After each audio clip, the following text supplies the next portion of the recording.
Kubuhlungu kabi ukubuya ngaphakathi uzwe kuthiwa ikina lisekho. Ne-oledi nala lisekho.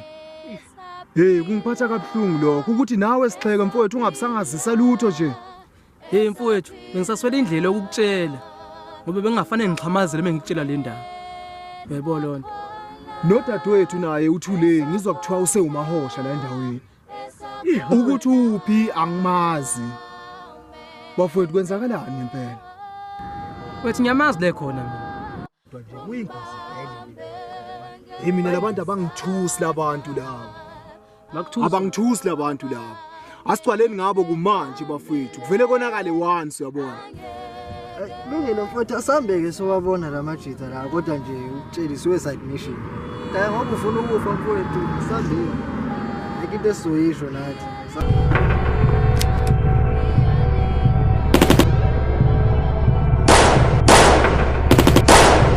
Yena hlala yini? Hapanda.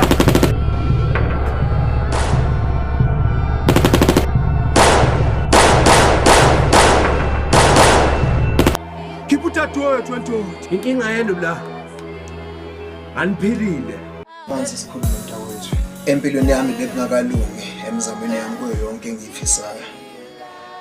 Kodwa ngiyakuthembisa sana sami ukuthi uma kulunga ngiyohlala nawe njalo. Ngiyazama ukuthola umsebenzi kodwa bekungakalungi. Ebengizokucela kuwe Ndanamuntu ukuthi uhlale nami ungibekezelele ukuze kusolunga kuba konke engikuzamayo. Njengoba wazi ukuthi sihlala lapha kuleli khaya laMufasa. Kuningi ukucindezeleka okukhona nayo akangamngelile la ekhaya yabona. Impatho ayikho kahle. Akangiphethe kahle neze. Wena nje bengizokucela kuwena ukuthi ungibekezelele. Laphi mezi? Hey ndoda. Ngikade kufanele nomvuyo la. Ungitshela ukuthi kufika uMufasa lapha kubuya basabise. Hawu, ngiyahamba nje khona manje. Uphuthuma nje khona uvuyo wena ungime naphi? Ungena ukuthi wabo uyakwazi lokho bani. Manje ke bafo uma ukuthi uMufasa uyafika lapha wena yini oyenze kahle kahle ngicela ungitshele lokho. Hayi Thobani, uyovimba ukuthi uMufasa angayithathe le ntombi uMufasa uhlala nawo la. uMufasa uyaphetha. Lalela bafo, uyazi ukuthi wabo nomvuyo. Bafo, uyazi ukuthi uMufasa uma uthi wena uyaphikisana nentando yabo uzoxosha lana uma uthi uyovimba ukuthi uMufasa angayithathi le ntombazana azohlala la. Thina sizophela abantu abangenalo ikhaya. Thobani mina ngimdala. Ngizozama mina ngakho konke okusemandleni ami. Ngizothola umsebenzi mfowami.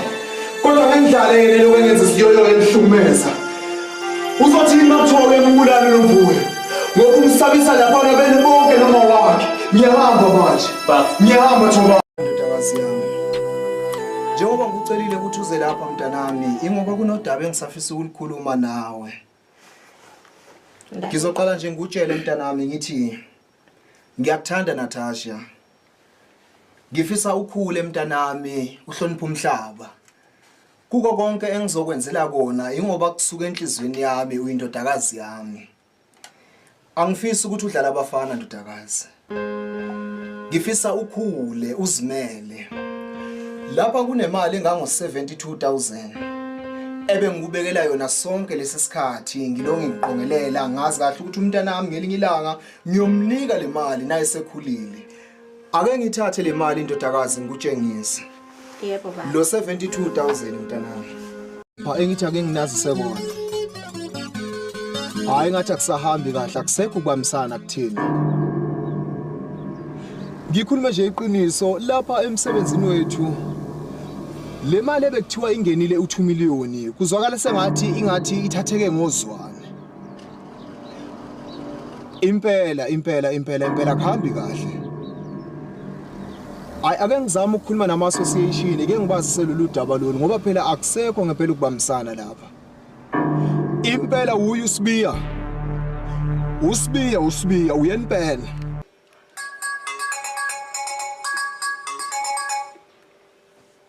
Hello? David speaking. How are you? I'm good, Sonny. So what's really happening? Yeah, they told me to come at the Universal just to ensure that everything is working under proper. I don't know what to do, my friend, but I promise I will get back to you as soon as possible. Yeah. Let us talk about the business, my friend. I'm having 6 million that I'm willing to deposit on your account, just to ensure that everything that we talk about is working properly. Yes, my brother. No. I'm gonna have to deposit it under your account. My friend, promise me that everything that we are willing to do in this company will work accordingly. Yes, my brother. Thank you so much. Thank you. Ngibonga leli thuba leli ukuthi ngilithole ngikwazi ukuthi ngikhulume nani. Engizothanda ukusho kunina abantu abami ukuthi ngiyafisa ukuthi nizimisele kuko konke enikwenzayo. Nizame ukuthi konke enikwenzayo nikwenzisise, uyabona. Okunye futhi engizozama ukuniluleka kukona. Wena Sibusiso, nawe Siphamandla. Bantu abami, njengoba benikade nizwile ukuthi indodakazi kaMadoda idlenguliwe. Ngifisa nani bantu abami nisiphathe kahle ngekhathi zantambama nisheshe nisondele nibese ekhaya ukuze nikwazi ukuphepha. Okunye ebengizothanda ukuthi nicacisela kona ukuthi ngifuna nazi bantu abami ukuthi nginithanda kangakanani. Nginifakile ngisho emafeni. Bantu abami, ake nginitshengise le wili enginifake kuyona. Let us all gather together in order for us to understand ukuthi impilo it's not that simple and easy. Mina lapha ngiphethe iwili ngendlela engibhale ngayo. Ukuthi ngizoqala lapha nginikeze wena ndodakazi yami. Ngikutshele ukuthi ngifisani empilweni ngawe.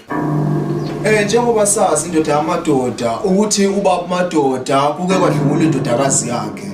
Yeah. Uweziwe. Weziwe. Yebo. Hayi. Manje wenzeni baba? Ikuphi okwenzile David? Ngoba phela ngiyakwazi ukuthi umuntu ogubha izinto yabona ufuna kwenzeka izinto ngendlela eqondile.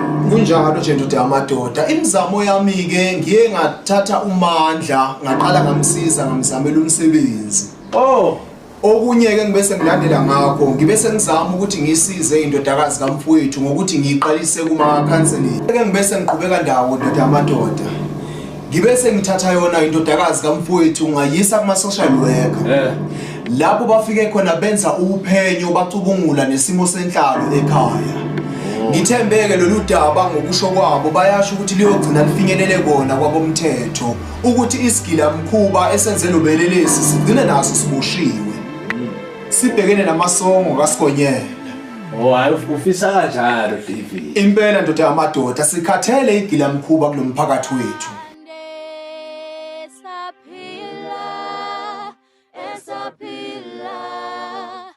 Esapila